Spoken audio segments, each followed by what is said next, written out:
Welcome to this episode of Appalling Twistianity. We are broadcasting from our Rainbow Studio here as part of the Yahweh blog. According to the Torah, which apparently was the enemy of Paul and Christianity, should you want to engage in the covenant, you must first come to know Yahweh, a God who is never mentioned in the New Testament. You then must come to understand the conditions of that relationship and agree to those terms and then act upon them. But there is no mention of any one of the 5 terms and conditions of the Torah listed anywhere in the Christian New Testament.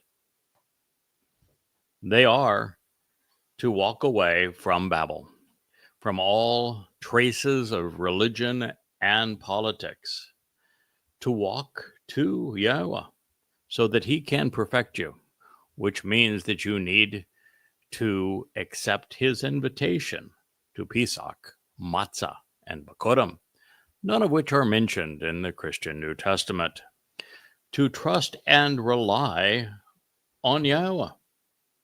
Again, the Christian New Testament is based upon faith and a replacement God, one named Jesus, and presents nothing that would cause anyone to trust or rely upon Yahweh. Number 4, closely examine and carefully consider the terms and conditions of this covenant relationship. Again, none of which are mentioned, and all of which are presented in one place, the Torah, which is disdained by Christianity.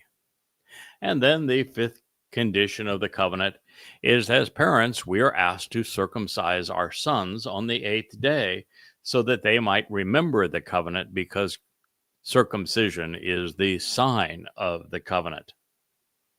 And yet, according to Paul, if you are circumcised, you cannot benefit in any way from his imaginary Jesus. We seem to have a conflict here, don't we? Well, only if you're informed and rational. Those who do not know Yahweh or the request that he has made to receive the covenant's benefits, then they cannot be in a relationship with God. They cannot enter heaven. There is no means of salvation for them. And while that is simple enough to show how Paul upended God's approach, we will methodically turn over every card in his hand, one after another, and expose them as nothing but jokers. Now, second, the Christian perspective of God and salvation is backwards. It is from the end rather than from the beginning. It is salvation before relationship. Is God saving those he does not know? If true, it would mean that Yahweh would be committing to spend an eternity with people who has no interest in knowing and who have no interest in listening to him, who were not part of his family and instead chose to be part of a religion that persecuted his people, one which robbed his beloved son of his titles and his achievements. I don't think that's possible, do you? Now, third, Christians confuse observing the Torah with Judaism as if these things were related, but they are not. Religious Jews manage their lives in accordance with the Babylonian Talmud, which is based upon their oral traditions and religious rules. The Talmud, not surprisingly, was written very similarly to Paul's letters, in that it is comprised of rabbinic arguments which elevate man's opinions above God's teachings. While perhaps not as egregious as Christianity, Orthodox Judaism's departure from the Torah has irked Yahweh sufficiently that the prophets are filled with his rebuke of his people for their ongoing propensity to be religious. If you are religious, you cannot be in a relationship with God.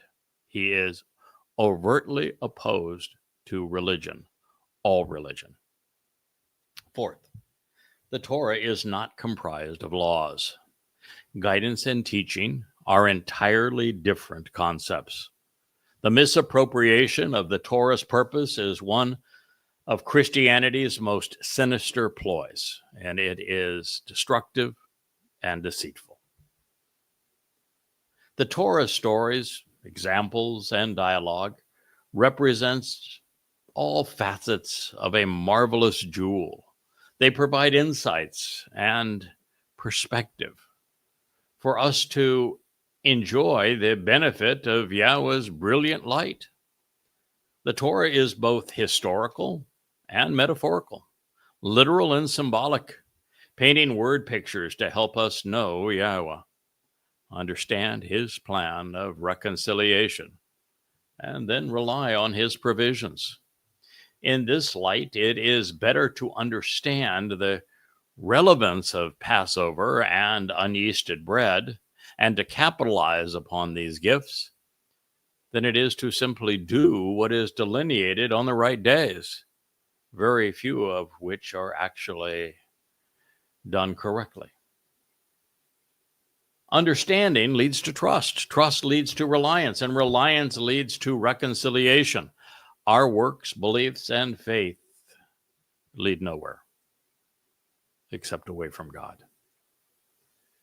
Fifth, Moshe's explanations of the Mikra and Bereth in the Torah and Dowd's commitment to fulfill the promises that are made through them, well, they're inseparable. According to Yahweh, the Torah is the word of God, and Dowd is the person most like him. It's Dowd David, who is the word made flesh. And that's a particularly evocative thought, because it was Dowd's bashar, his corporal body, his flesh, which served to fulfill all that had been written about Pesach. So the very notion that we must choose between the Torah or God's favor is an attempt to divide the indivisible. Now, since most effective means to excoriate Christianity are based upon revealing what it replaced, it is opportune for us to consider a love letter, one composed of the most revealing lyrics ever written. It is particularly instructive for us to read and to thoughtfully consider what Yahweh had to say about his beloved Son, his chosen one, the Messiah, the former and returning King, our Zeroah, sacrificial lamb, Dowd, whose name has been corrupted to David. The 89th Mizmor, which is called a psalm, was revealed as the cornerstone of the covenant home on Moriah, more commonly known as the temple. And it was laid by Solomon, a name that means reconciliation. He was Dowd's son, and this occurred in year 3000 Yah, 968 BCE, exactly 1,000 years before Dowd would fulfill Pesach, Matzah, and Bikurim in 33 CE. It is Dowd's song, not scribed by him, but about him. The lyrics were written by Yahweh. He just happens to be God, and Dowd is his beloved son. The 89th Mizmor is the fulcrum upon which the human experience and our access to God pivot. And before anyone can excoriate Christianity and demonstrate that Jesus was nothing but a crude counterfeit, a replacement, a fraud, a product of identity theft, robbed God's beloved son, Dowd to David, of his title Messiah, of his role as Son of God, and of his achievement of our salvation by fulfilling Pesach, Matzah, and Makodim in his second of three lives. Well, they call God a liar by doing so. And it is only from this perspective that one can properly assail and excoriate, eviscerate the Christian New Testament, which is not only essential, it is one of the highest callings we can achieve on behalf of God. I want to just begin this review of the 89th Mizmor by stating emphatically, these lyrics were written by God. His name is Yahweh. It is the single most important text ever. Nothing else compares to it. It is so profoundly important that I cover it throughout the volumes of Yada Yahweh. It is the answer to almost every important question. If you do not know it, if you do not love it, if you do not embrace it, then I can tell you emphatically, you do not know God, and he does not know you. And if you do, the opposite is likely true. It begins, lyrics comprising a poem of insights to contemplate and to comprehend, a maskil, words to a song written to convey important ideas worthy of thoughtful consideration. It is a compound of ma, to ponder the important questions regarding sakal, being circumspect and prudent, gaining insights and prospering from them, paying attention to understand, learning to comprehend, processing information intelligently. Regarding the constant and the eternal, the productive and the established, Ethan, the steadfast and consistent, the profuse and perpetual, the continuous and enduring, the beloved, native-born, strong arm, Ha Ezraki, the loved one, arising from the land who is prepared for battle by being properly girded. It is from Ezrak, strong arm, and Chababa, the beloved and cherished. Dowd happens to be the strong arm of God, his Zeroah. And it is also true that Dowd means beloved. This is Mizmor, lyrics to be sung. Psalm 89. It is the introduction and the dedication. Now, it's true there was a man who bore the name Ethan Hal Ezraki, who was noted for his wisdom in Melechim, 1 Kings 4:31.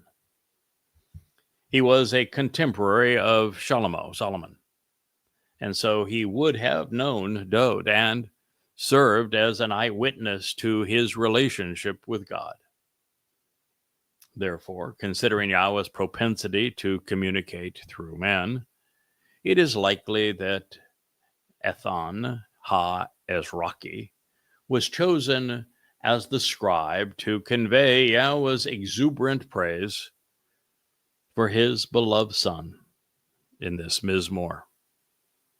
And yet, since this man's thoughts are irrelevant to us, it's what his name conveys regarding the subject of the psalm, which is far more significant than the identity of the scribe.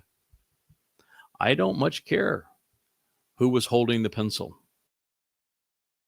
What I care about is the subject that God chose to speak about on this day.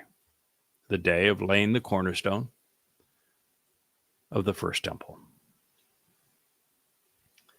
He is, after all, consistent and enduring. He is the ultimate witness to the Bereth covenant. He is the beloved, native-born, strong arm who is prepared, properly girded, and loved. And all of this is because he was the one who volunteered to fulfill the spring Mikre, Pesach, Matzah, and Bekurim in year 4000 Yah, exactly 1,000 years from this moment. Now, after having written 80 of love songs to his father, Yahweh returns the favor, and he sings one of his own to his beloved son. And it is as a result of what they have achieved and what they would achieve, as a result of an abiding love between the two of them. And it is marvelous that God has shared this with us so we could join in the chorus. It reads, Yahweh's. Oh, if you're unfamiliar with that name, it is transliterated accurately based upon the fact that God's name is based upon the verb haya by his own pronouncement. And haya tells you how to pronounce the yod and the he, leaving only one letter to ponder the pronunciation. And we find this in a book called the Torah. And Torah not only repeats the he sound at the end, the ah, but the o sound in Torah comes from that other letter in Yahweh's name, the wah. And that same sound is repeated in the second most repeated word in the Hebrew lexicon, shalom. The O sound in shalom comes from the wah. It is absolutely and unequivocally, irrefutably Yahweh. Yahweh's loyalty and love, his steadfast devotion, and his enduring favoritism, his unfailing affection, and his zealous desire, chesed, his kindness and generosity, benevolence, and glorious benefits are everlasting. They are olam. They are eternal, forevermore, enduring throughout time. I have chosen to sing. I have selected and want to lift up my voice and song, genuinely ascribing my choice of lyrics to melodious sounds accompanied by instruments, aesthetically conveying my ongoing desire, written in the call imperfect cohortative, which is an expression of first-person volition with an ongoing implication. To and on behalf of all generations throughout time, Dor wa Dor, everyone in every place that wants to be a descendant and part of this family, that which pertains to the house and home, the dwelling place and successive encampments where people live and abide, and the ongoing lineage to everyone born into this family line. With my mouth, ba, pe, ani, in my speech and means to communicate orally and verbally, I will reveal and I will make known. I am familiar with Yada, and I will demonstrate and acknowledge Yada, and I will appreciate your integrity and reliability, your honesty and trustworthiness, emunah, your dependability, your steadfast commitment. It is from emun, the enduring truth, and aman, to support, confirm, and uphold that which is trustworthy and reliable, verifiable and valid, confirming that which is correct and accurate. It's a lot to learn from the first statement in this marvelous song. This is Mizmor, lyrics to sing, Psalm 89:1. If it's not already obvious, let it be known. I relish the lyrics of this song. I admire them. I embrace them. I uplift them. I celebrate them. And I even find my name written in them. Yada. Because God wants you to know why I have come to understand this as the most important song ever written. Those who know Yahweh realize that he is eternally loving and merciful. He's absolutely and invariably devoted to his family. His affection is everlasting. It spans the eons of time. Therefore, Paul's premise that a more merciful approach was required, well, becomes a non-starter. But also be careful. This does not say that Yahweh's love and favoritism are for everyone. They aren't. More likely for 1 in a million. So that's the nature of it. God has all of this to offer, but it is a very select few who receive it. And that is again because the religious and the overtly political are excluded, as well as are all anti-Semites, which today would incorporate a whole lot of political and religious and conspiratorial people. Although I'm not sure people is the right term to describe them. And while that is all true, what we have just considered in this case, Yahweh is singing his son's praises for all Yisrael to hear. Yisrael has a positive and a negative connotation. On the negative side, it is individuals who wrestle and fight against the Almighty. On the positive side, it is those who engage and endure with God. What side of that equation you're on probably determines your eternal fate. God wants the world to know his beloved son, Dowd, as he does, as a man of great integrity, who did as he had promised. And so throughout this song, Yahweh is verifying and he is validating the most redeeming aspects of the greatest lives ever lived. You ever wonder why that tree in the middle of the garden was called the tree of lives, plural? It's Chaim. It's because of this man. He represents that tree, Dowd. And he would live 3 lives. Already 2, and soon to be a 3rd. Now, in this regard, God reaches out to those he prefers, choosing some over others. It's his prerogative. It's his universe. He conceived life. And this was the case with Adam and Chava, Noach and his family, Abraham and Sarah, Yishak and Jacob, the children of Yisrael, Moshe and Aaron, Yosha, and my favorite, Caleb, Shamuel, and the always entertaining and erudite, articulate Eliah, the man who is returning. But none, of course, to the extent of Dowd, the beloved. And that is why this song was about him.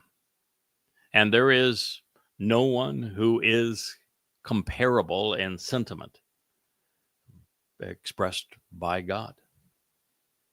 Dowd is the sum total of all that God seeks from us. And so while this is about the Messiah, the fact that Yahweh defines what it means to be trustworthy has rather extraordinary implications. Rather than being accommodating, omnipresent, or omniscient, and thus essentially irrelevant, God is honest and reliable. Really, nothing could be more important to mankind than his steadfast commitment to the truth. such that we can confidently rely on his promises. And in this regard, he has provided the means for us to independently verify his testimony, ensuring its inspiration and affirming his existence. Because God is unconstrained by space or time. And that is why he can accurately report the summation of our choices and where they lead long before these events unfold. He's not predicting the future. He's reporting future history. He's already witnessed these events unfold because he can maneuver in time. Now, this message was written for Dor Wador, every generation throughout time, and it pertains to the home and family of God. And when it comes to benefiting from what is being revealed, there is only one way: through Yada, through knowing. This renders beliefs irrelevant as nothing but unsubstantiated opinions, because all that matters is recognizing, understanding, accepting, and then acknowledging the truth. We must Yada Yahweh. When this occurs, the celebrants join those who sing these words. Indeed, Ki, this is sure, true, and I have affirmed that. Amar, I have expressed in words, declaring and intending to say that everlasting and eternal, Olam, love, devotion, favoritism, kindness, and generosity, chesed, affection, and the glorious benefits are established, and done so spiritually, by continually procreating and building a restored, prosperous, and productive heavenly home and family. Bana Shamaim are conceived to construct a home and to raise and fortify children in the spiritual realm. You have established, Kun, you have authorized and corroborated your authentic character, your trustworthiness, your reliability through these things. Lyrics to sing Psalm 89:2. Yahweh's purpose in creating the universe and life within it has always been to bana, to conceive children and raise a family. It means with children in its basic form. And to that end, Bereth, the covenant, was conceived in chesed love, and it is olam, everlasting, but also unchanging. The reason Dowd is instrumental in the pursuit of this purpose is because he served as the catalyst through whom the fulfillment of Chag Matzah was delivered. The promised benefits of the covenant are provided by what he did when he fulfilled Pesach, Matzah, and Bekurim in his second of three lives in 33 CE, exactly as he foretold, because he was the one who was crucified. Read the 22nd Mizmor for affirmation. So working together, father and son established a vibrant and growing spiritual family.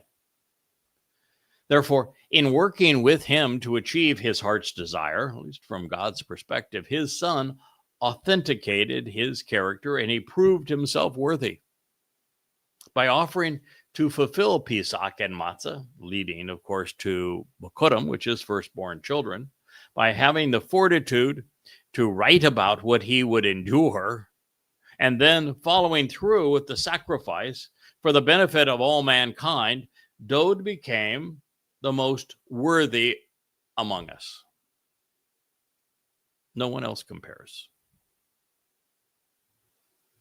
Now, continuing to speak in first person about his beloved Son, Yahweh affirmed what I have just shared. It reads,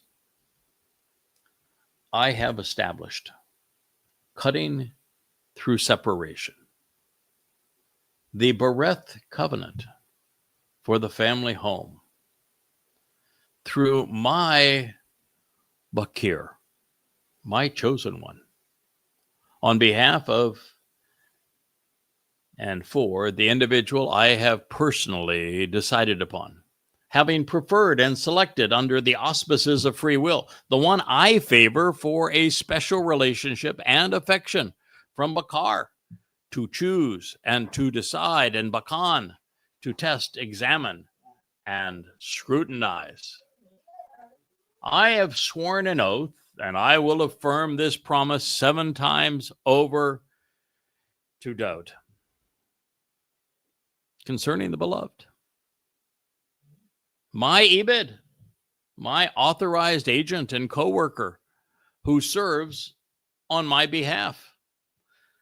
Lyrics to be sung, Psalm 89:3. You can kiss your damn New Testament goodbye. You can kick your damn Jesus to the curb. You can spit on the notion of a Christ. It's over.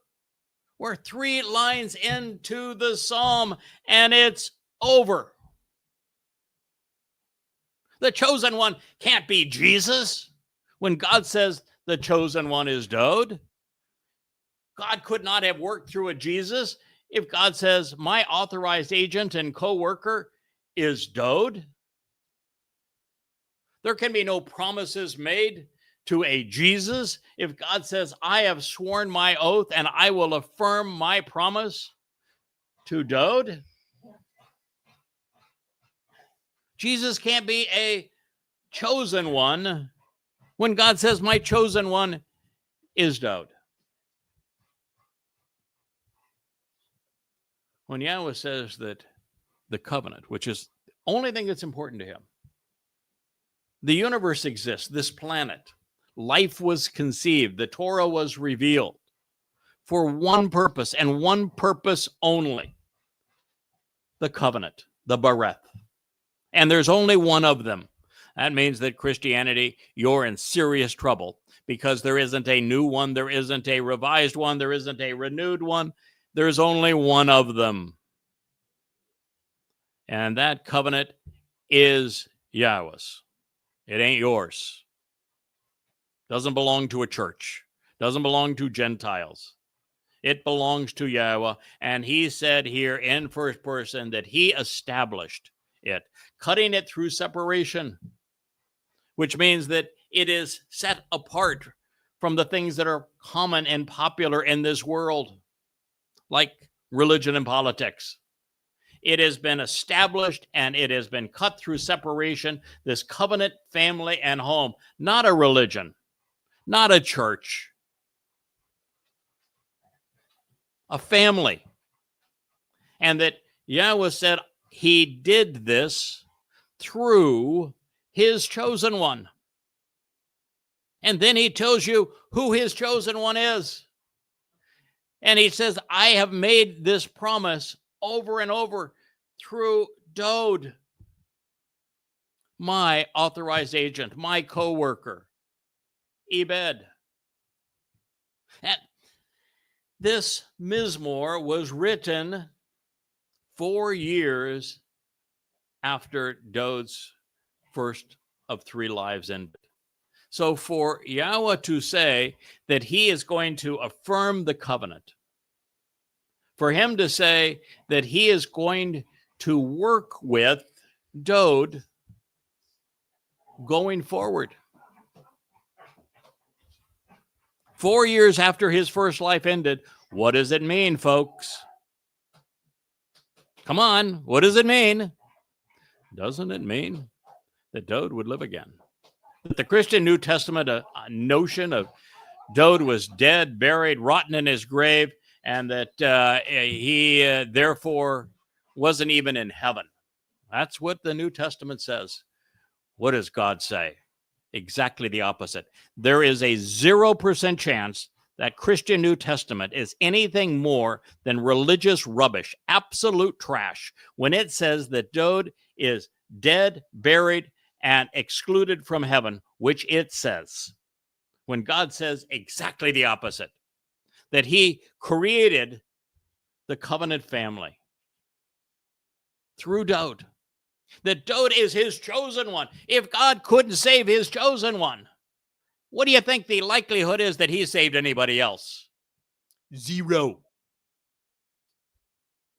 Dowd is a 7-1. And he's saying, the guy that I'm going to work through, my authorized agent, is Dowd. Doesn't say Jesus. It doesn't say Christ.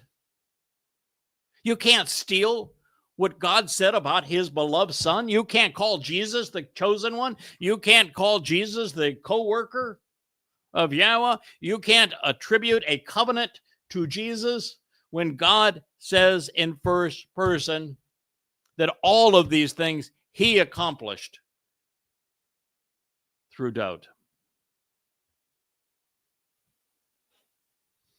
By the way, if you're unfamiliar with the name Dowd, it's Deleth wa Deleth. It is written Deleth wa Deleth in every Mizmor, including the 80 that Dowd wrote with his own hand. My guess is that Dowd knew how to write his own name. And it's Dowd. It's from the Hebrew word beloved. And every prophetic text describing him, written within 300 years of his life, writes his name Dowd wa Dowd, or Deleth wa Deleth, as Dowd. The Deleth in Hebrew is a doorway. And so there's a doorway on either side and a wa in the middle that makes the connection between these things. It's the doorway to God's home and the doorway to life. And it's Dowd's blood on Passover that is on that door. You want to know who's standing at the door, who opens the door to God's home and to life? It is this man, Dowd. And if you replace him, you're going to hear in this psalm that anyone who says anything different about a Messiah, Son of God, chosen one, co-worker, fulfillment of the covenant, returning king, is calling God a liar. And I can tell you, God doesn't like being called a liar. So, my friends, I'll read this again, because in this one statement, God destroyed all 3 so-called Abrahamic religions. He destroyed Christianity, Judaism, and Islam. I have established through separation the covenant for the family and home through my Bakir, chosen one. I have sworn an oath, and I will affirm this promise 7 times over, Shabbat, to Dowd, my Ebed, authorized agent and co-worker, who serves on my behalf. So in the debate, should you think one exists between Yahweh and Shaul, Paul, regarding all things Christianity, from Christ to the New Testament, it's over. If you're a rational person now, you can no longer be a Christian. You can only be a Christian now if you choose faith over reason. And then if you do, goodbye. You deserve your fate.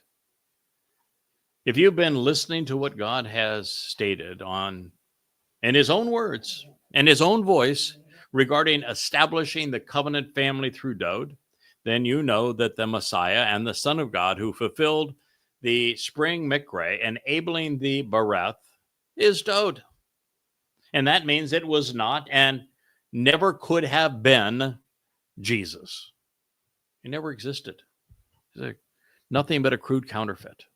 And in this regard, Rabbinic Judaism, by touting the replacement Messiah Bar Kokhba, also stands condemned. as does the Talmud when it says that the returning Messiah is an unnamed and unknown individual. And when it writes God's name out of his own testimony. Yahweh has a single objective. It's the covenant, the Be'eth. And this Bereth, which is a Be'eth, is a family relationship. It is the central narrative in the Torah. He begins his story to us by introducing it while explaining its purpose, its conditions, and its benefits, doing so in Bereshith, Genesis, the first book of the Torah. Then he concludes the story of man with it, telling us that the final item on his agenda is the covenant's reaffirmation, its restoration with Yehudim and Yisrael. And now we know that Yahweh will bring it to fruition through Dowd, not through Abraham, neither through Yishak nor Jacob, not even through Moshe, nor an unspecified and unheralded mythical misnomer like Jesus. The Bereth was affirmed and enabled through Dowd. We have Yahweh's unconditional promise on this. And since the 5 benefits of the Bereth, which are eternal life being perfected, our adoption into God's family, our enrichment and empowerment, were delivered through the fulfillment of Pesach, Matzah, and Bikurim, we can be certain that Dowd fulfilled them. It's time to discard the New Testament, to jettison the myth of Jesus Christ. The truth is not only vastly superior, we have Yahweh's word on it, and he just so happens to be God. If you don't like what I'm saying, take it up with God and see how he responds to you. And frankly, there is no higher calling than Yahweh. So in just 3 statements, Jews have gone from living under the black cloud of having Christians falsely accuse them of killing their God to having God affirm that the best of them provided the gift of life. And the chasm from one to the other is bridged by Yada, knowing the truth about Dowd. In this context, pertaining to the purpose of creation and within this pronouncement regarding the covenant, there cannot be a more important declarative statement than this one. It unifies Yahweh's eternal purpose around Dowd. It acknowledges that the covenant family was established by and through him. And now, repeating the obvious, this means that Dowd returned in his second of 3 lives to fulfill the first 3 Mikre in the 80th Yobel year of 4000 Yah, which is 33 CE. He even provided, as Gabriel, God's most courageous and competent man, 600 years in advance of fulfilling Pesach, Matzah, and Bikurim, the exact date that he would complete his service to us through the sacrifice and the deliverance of Chag Matzah, providing the exact day 600 years in advance. And in his 22nd Mizmor, he went into elaborate detail, explaining exactly how he would endure crucifixion to fulfill Passover, 700 years before crucifixion was even invented, giving specific details about how crucifixion kills that we wouldn't even know until the last 100 years and the growth of medical science. And he wrote all of this 1,000 years before he fulfilled it. Prophecy doesn't get any better than that. It's so obvious that Dowd was crucified in the fulfillment of Pesach. And then he honored the promise of Matzah and Bakurim, providing the exact date of its completion through Daniel 600 years in advance. And because God affirmed it in this song. It's obvious. To deny what is now the greatest discovery in human history, that Jesus did not exist, that it is Dowd David who is the Messiah, the Son of God, and our Savior, the former and returning King, who fulfilled Passover, unyeasted bread, and firstborn children in year 4000 33 CE, so that we might live forever in God's company, is obvious. It's undeniable. The only way to challenge it is to call God a liar. That's not advisable. That means if you're a Christian, you have been doing nothing but antagonizing God. It's time to stop. If you practice Judaism, stop it. Wake up. Start listening to God instead of insulting him. If you're a Muslim, I got nothing to say to you. Just stay out of our way.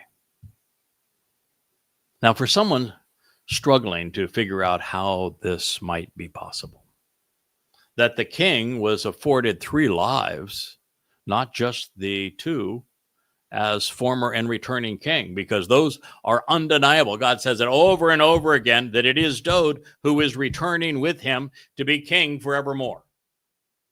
So we know that for absolute fact that Dowd has 2 lives. We know for absolute fact that Elijah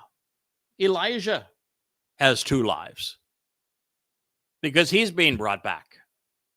And we know that there will be another witness who will sit beside him, stand beside him, who will have at least 2 lives. Now, it turns out that both of those witnesses will have 3 lives. And as it turns out, Dowd would have 3 lives because in his second of 3 lives, he is the one who worked with Yahweh to make all of this possible, to fulfill the promise of the Bereth covenant.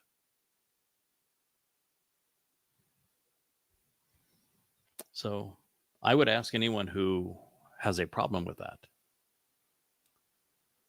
this question: do you purport that the author of DNA is somehow incapable of using it to reconstruct a body for this purpose?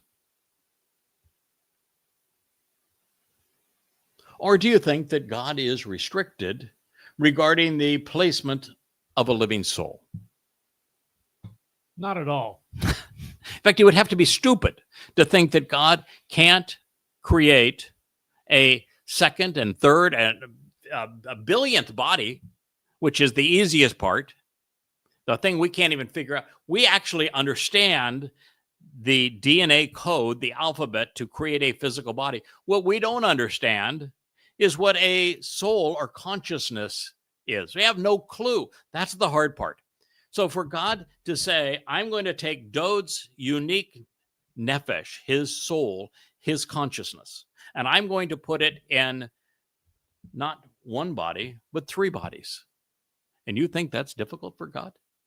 But somehow he was capable of creating DNA, somehow capable of creating a universe with 2 trillion galaxies, averaging a couple of 100 billion stars apiece.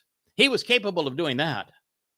But he is not capable of creating a second Bashar physical body for his coworker. Is that your argument? You're going to go with that?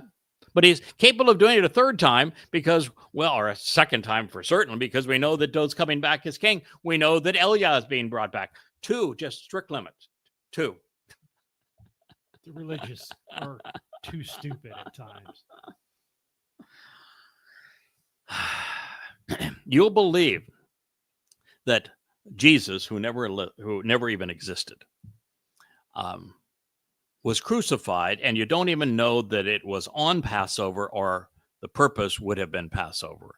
And you're going to believe that your God-man died So you're capable of believing that rather than God being able to place a man's soul in multiple bodies at different times, you would instead believe that your man God can be killed. So your God is capable of being killed. I mean, talk about stupid. And then you parade around with the sign of a dead and tortured God on a stick. Now, if that was actually God, how do you think that'd make him feel? And then you pretend that, well, the solution for all of this is dead God on a stick came back to life physically as a resurrected body. I mean, first of all, that's pagan. That's the stuff of Dionysus. And it's completely counter to what's important. If you're going to become part of God's Bereth covenant family, you have to shed this so that your soul can reside within light, within spiritual energy. And that's the only way you can leave this planet. That's the only way you can explore the universe. That's the only way you can enter the seventh dimension. We know the universe is 6 dimensions. For a 6-dimension universe to exist, it has to be created by a 7-dimensional being, which means the only way we're going to get to God and get out of being trapped in these bodies, which are limited to 3 dimensions, is to be able to move through the 4th, which is time, and the 5th and the 6th into the 7th, which requires us no longer being physical beings. So for your Jesus to be killed, he couldn't have been God. And for him to have a resurrection, he went in the wrong direction. So think it through. God is giving you this gift of knowledge and offering a gift of extended life. And you'd rather spit in his face and say, no, I want to steal that, all of those accolades of Dowd, and I want to give it to this misnomer that never existed, Jesus, because I want my God to be no bigger than a man. I'm really more comfortable with a God about the size of a man. I like a God that you can kill. Just like me.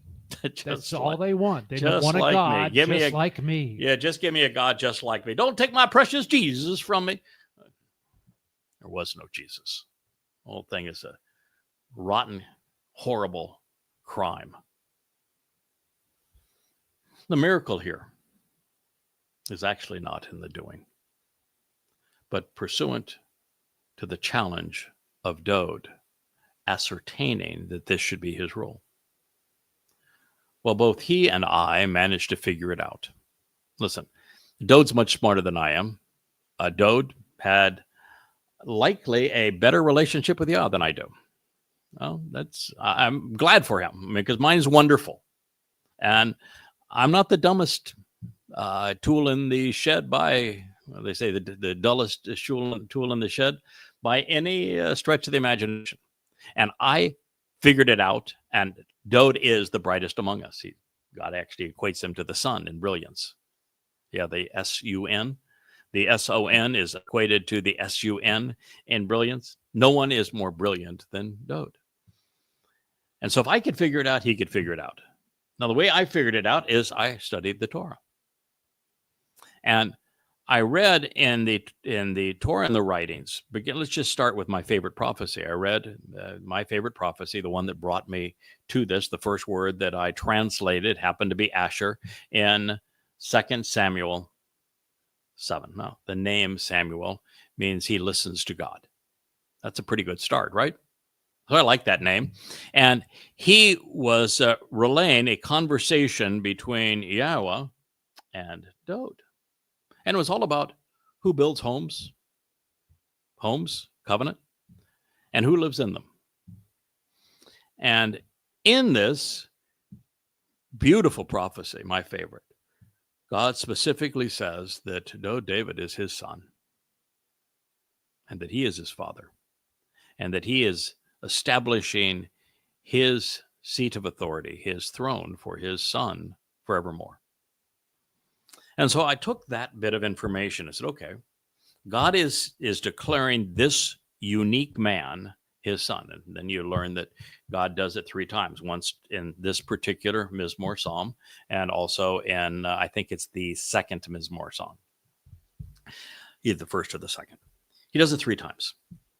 And it's all 3 times saying, Dowd is my son, I am his father. So, okay.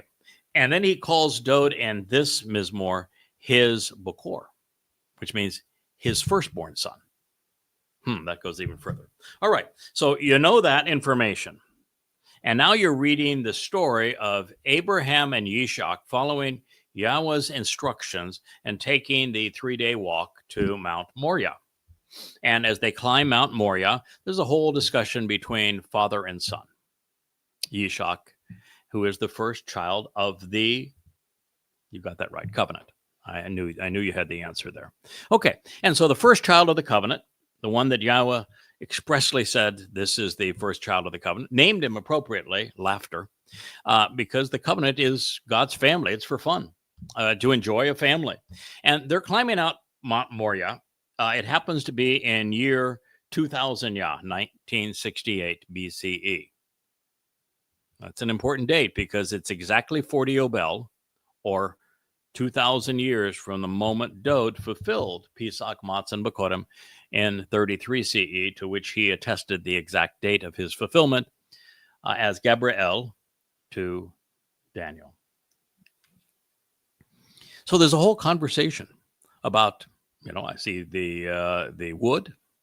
I see, all of the knife. I see the fire. We've got it all here. But what I don't see here is the lamb, the sacrifice. Where's the lamb?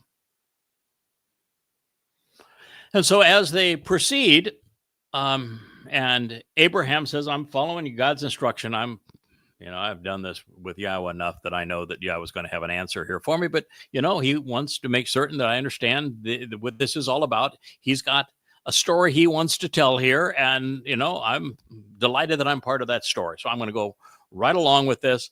And so he prepares his beloved son, which God says his only son, for the sacrifice. And what does Yahweh do? Right on cue. He says, don't take the life of your son, your only son, the son you love, because I will provide the lamb. So if you're thinking, doesn't that mean that Yahweh is going to provide his beloved son as the lamb? And who is Yahweh's beloved son? Dowd. So when Dowd wrote his 119th Mizmor on the Torah and how to observe the Torah, do you think he read through that part? Oh, yeah. Do you think there's any chance that he didn't see himself in it? He knew exactly what it was. In fact, he had seen himself in the Torah multiple times. He is the subject of Debatim 18, that prophet who will be so renowned that we have to listen to whatever he has said, and that what he has accomplished will be required of us. That's David.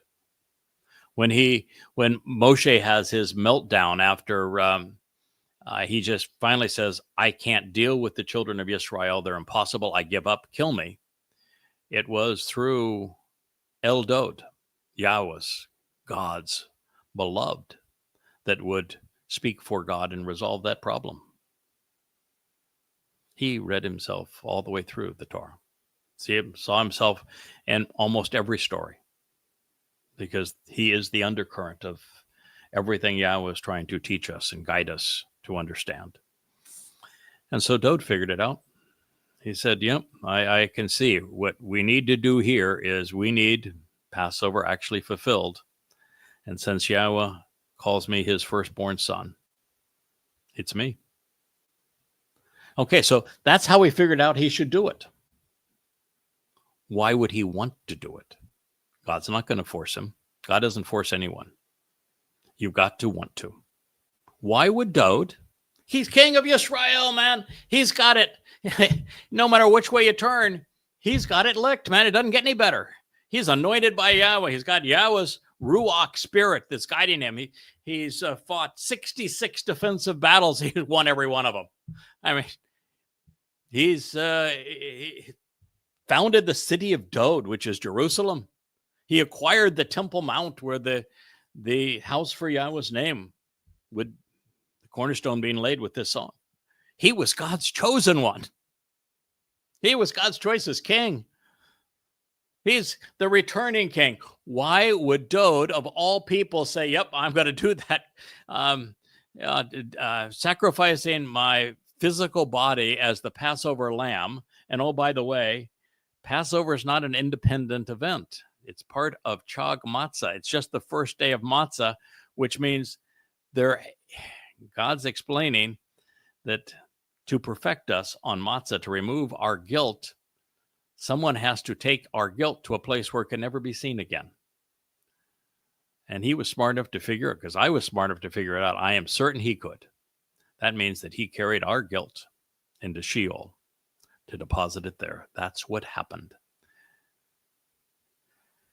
And then he would be reunited with his father, the Bakor, firstborn son, fulfilling firstborn children, Bakurim. He saw it. He knew it all. Why would he endure it? Well, when you read the Torah, one of the things that becomes very, very clear, and I'm now doing a number of studies in the book of Numbers, Bamidbar. Jews are obnoxious. They don't listen to anyone. They harassed both God and Moshe to the point that both gave up. And it got worse. They doubled down, they tripled down, they quadrupled down. Every chance they had, and I'm going to use a crude term, but it's the proper presentation of this. Jews during the Exodus routinely flipped God the bird. Then they spit in his face. Over and over and over again. And you know something? Moshe was a pretty stand-up dude. Well-educated, strong man. Had character. Man of integrity.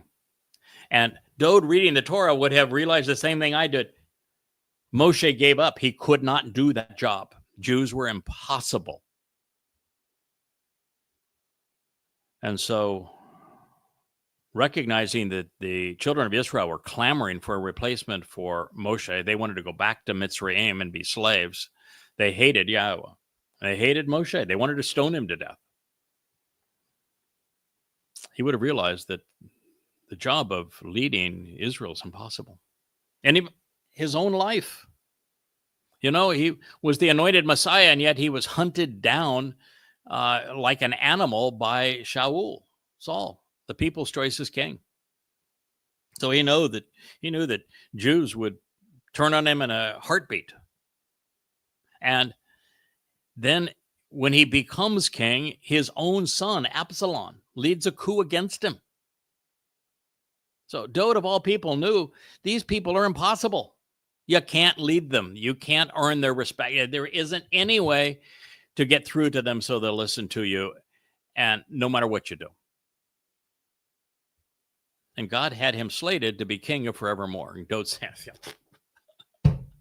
forget that, man. Ain't no way I can do that. No one can do that. Do you read? You even gave up on them, Yahweh, which is true. And so once Dowd figured out that, he's talking about me serving as the Passover lamb, Dowd would have immediately had it resonate with him because I figured it out. There is one way to earn everyone's respect. If you're the one reason they're all there, if the only reason that you are brought into God's family, are given eternal life, are perfected, enriched and empowered by God, so that you can live as part of God's covenant family forevermore, is because you have capitalized upon Dowd's sacrifice by fulfilling Pesach, Matzah, and Bakurim. Do you think you're going to give Dowd any lip? You're there only for one reason. He did this. So he figured out, I can earn everyone's respect forevermore by doing this. And I'm doing a good thing. pursuing my Father's business. I am saving my people. And in the process, I earn their enduring respect so that I can actually do this job and lead them. He figured it out. He said, sign me up, coach, put me in. I'm ready to play. I'll do this role. And then when you read his Mizmor, he writes in first and second person volition about how this was his will and decision and choice, as it was Yahweh's will, decision, and choice to fulfill Pesach, Matzah, and Makutim in this way. And then once he decided that, Yahweh took him forward in time so that he could be the only eyewitness to what actually occurred during the crucifixion of Passover, during the trip to hell, Sheol, with our guilt, and how he would be restored with his Father on firstborn children. He provided him with the exact day it would occur, so he could convey that to us, the exact details of the event. So he left us this wonderful tapestry that we can see the entire picture play out. And then he actually told us in inspired text that we would screw it up, that his people would turn against him, that they would all deny that he had done this, and that the biggest religion in the history of the world would be based of robbing him of all that he had achieved.